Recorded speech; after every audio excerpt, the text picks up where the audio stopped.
மயிலாடுதுறை, நாகப்பட்டினம், திருவாரூர் மாவட்டங்களில் இன்று மிக கனமழைக்கு வாய்ப்பு. தஞ்சாவூர், புதுக்கோட்டை, ராமநாதபுரத்திற்கும் ஆரஞ்ச் அலர்ட்.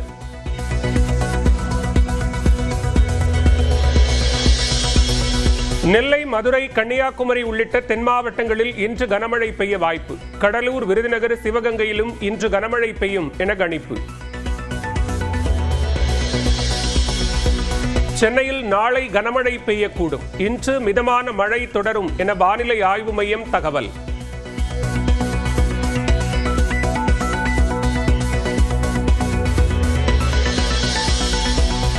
காவல்துறை அறிவுறுத்தியும் தாவேக தலைவர் வாகனத்தை முன்னே செலுத்தி பேசியதால் தான் கூட்ட நெரிசல். சட்டப்பேரவையில் விளக்கமளித்த முதலமைச்சர் மு க ஸ்டாலின் திட்டவட்டம்.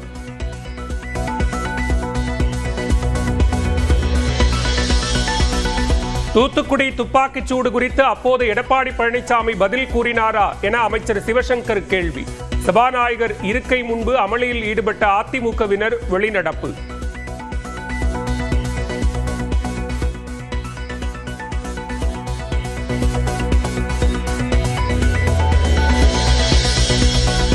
இடைக்கால உத்தரவு வழங்கிய உச்சநீதிமன்றத்தின் இறுதி தீர்ப்பு அடிப்படையில் அரசு செயல்படும்.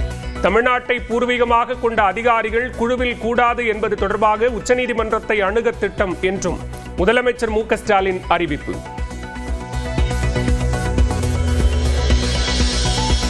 கூட்டணிக்கு ஆள் சேர்க்கின்றீர்களா என தாவேகவுக்கு ஆதரவாக பேசிய இபிஎஸ்க்கு முதலமைச்சர் மு க ஸ்டாலின் கேள்வி. கூட்டணிக்காக நாங்கள் பேசவில்லை என எடப்பாடி பழனிசாமி விளக்கம்.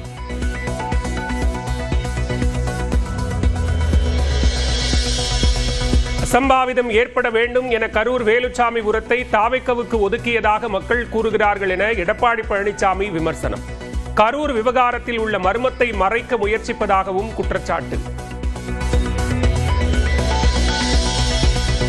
தமிழ்நாட்டில் இன்று அல்லது நாளை வடகிழக்கு பருவமழை தொடங்க வாய்ப்பு. முன்னெச்சரிக்கை நடவடிக்கைகள் குறித்து கட்டுப்பாட்டு மையத்தில் துணை முதலமைச்சர் உதயநிதி ஆய்வு. தென்பெண்ணை சொர்க்க பூமி என வீடியோ வெளியிட்டு ஆற்றில் குளித்த இளைஞர் நீரில் மூழ்கினார். 4ஆம் நாளாக தேடி வரும் தீயணைப்பு வீரர்கள்.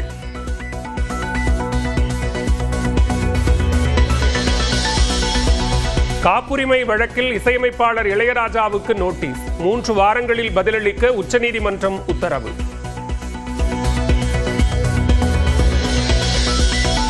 தீபாவளி பண்டிகையை முன்னிட்டு அக்டோபர் 17, 18 சென்னை முதல் விழுப்புரம் வரையிலான ஜிஎஸ்டி சாலையில் கனரக வாகனங்களுக்கு தடை. ஸ்ரீபெரும்புதூர், திருவண்ணாமலை, திருக்கோவிலூர் வழியாக செல்ல அறிவுறுத்தல்.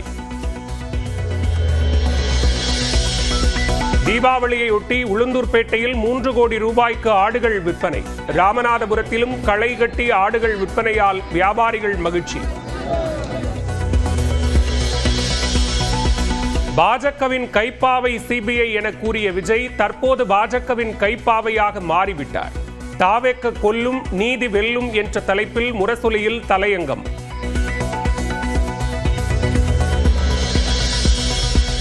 தீபாவளிக்கு டெல்லியில் 4 நாட்கள் பட்டாசு வெடிக்க அனுமதி. காற்று மாசால் பட்டாசு வெடிக்க தடை அமலில் உள்ள நிலையில் உச்சநீதிமன்றம் உத்தரவு.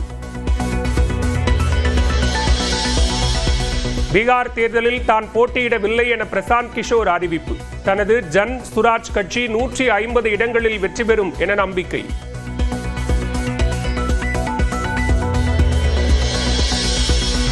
சென்னையில் சவரனுக்கு 280 ரூபாய் உயர்ந்து 94,880 ரூபாயை எட்டிய ஆபரண தங்கத்தின் விலை. 1 கிலோ வெள்ளியின் விலை 1000 ரூபாய் அதிகரிப்பு.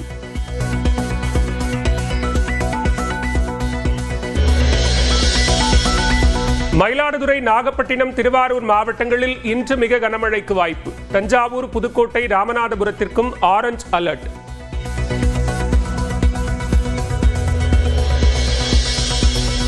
நெல்லை, மதுரை, கன்னியாகுமரி உள்ளிட்ட தென் மாவட்டங்களில் இன்று கனமழை பெய்ய வாய்ப்பு.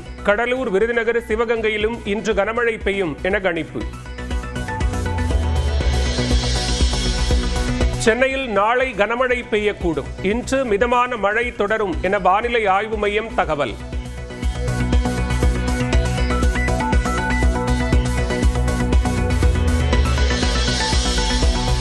காவல்துறை அறிவுறுத்தியும் தாவேக தலைவர் வாகனத்தை முன்னே செலுத்தி பேசியதால் தான் கூட்ட நெரிசல். சட்டப்பேரவையில் விளக்கமளித்த முதலமைச்சர் மு க ஸ்டாலின் திட்டவட்டம்.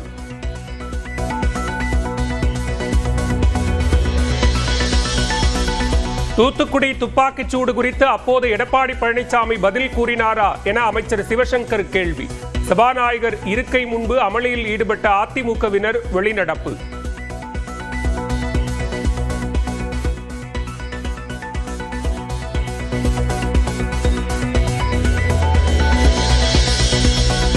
இடைக்கால உத்தரவு வழங்கிய உச்சநீதிமன்றத்தின் இறுதி தீர்ப்பு அடிப்படையில் அரசு செயல்படும்.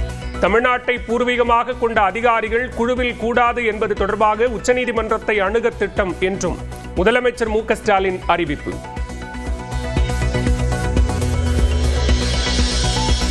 கூட்டணிக்கு ஆள் சேர்க்கின்றீர்களா என தாவேகவுக்கு ஆதரவாக பேசிய இபிஎஸ்க்கு முதலமைச்சர் மு க ஸ்டாலின் கேள்வி. கூட்டணிக்காக நாங்கள் பேசவில்லை என எடப்பாடி பழனிசாமி விளக்கம்.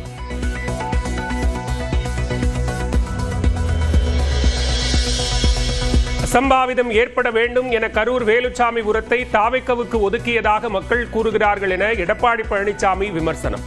கரூர் விவகாரத்தில் உள்ள மர்மத்தை மறைக்க முயற்சிப்பதாகவும் குற்றச்சாட்டு. தமிழ்நாட்டில் இன்று அல்லது நாளை வடகிழக்கு பருவமழை தொடங்க வாய்ப்பு. முன்னெச்சரிக்கை நடவடிக்கைகள் குறித்து கட்டுப்பாட்டு மையத்தில் துணை முதலமைச்சர் உதயநிதி ஆய்வு. தென்பெண்ணை சொர்க்க பூமி என வீடியோ வெளியிட்டு ஆற்றில் குளித்த இளைஞர் நீரில் மூழ்கினார். 4ஆம் நாளாக தேடி வரும் தீயணைப்பு வீரர்கள்.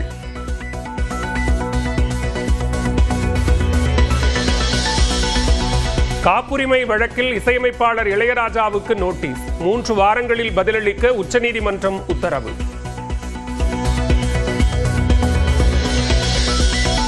தீபாவளி பண்டிகையை முன்னிட்டு அக்டோபர் 17, 18 சென்னை முதல் விழுப்புரம் வரையிலான ஜிஎஸ்டி சாலையில் கனரக வாகனங்களுக்கு தடை. ஸ்ரீபெரும்புதூர், திருவண்ணாமலை, திருக்கோவிலூர் வழியாக செல்ல அறிவுறுத்தல். தீபாவளியையொட்டி உளுந்தூர்பேட்டையில் 3 கோடி ரூபாய்க்கு ஆடுகள் விற்பனை. ராமநாதபுரத்திலும் களை கட்டி ஆடுகள் விற்பனையால் வியாபாரிகள் மகிழ்ச்சி. பாஜகவின் கைப்பாவை சிபிஐ என கூறிய விஜய் தற்போது பாஜகவின் கைப்பாவையாக மாறிவிட்டார். தாவேக கொல்லும் நீதி வெல்லும் என்ற தலைப்பில் முரசொலியில் தலையங்கம்.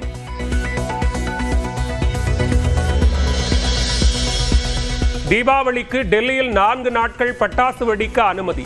காற்று மாசால் பட்டாசு வெடிக்க தடை அமலில் உள்ள நிலையில் உச்சநீதிமன்றம் உத்தரவு. பீகார் தேர்தலில் தான் போட்டியிடவில்லை என பிரசாந்த் கிஷோர் அறிவிப்பு. தனது ஜன் சுராஜ் கட்சி 150 இடங்களில் வெற்றி பெறும் என நம்பிக்கை.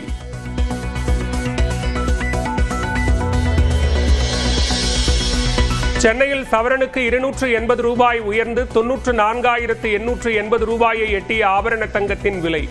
1 கிலோ வெள்ளியின் விலை 1000 ரூபாய் அதிகரிப்பு.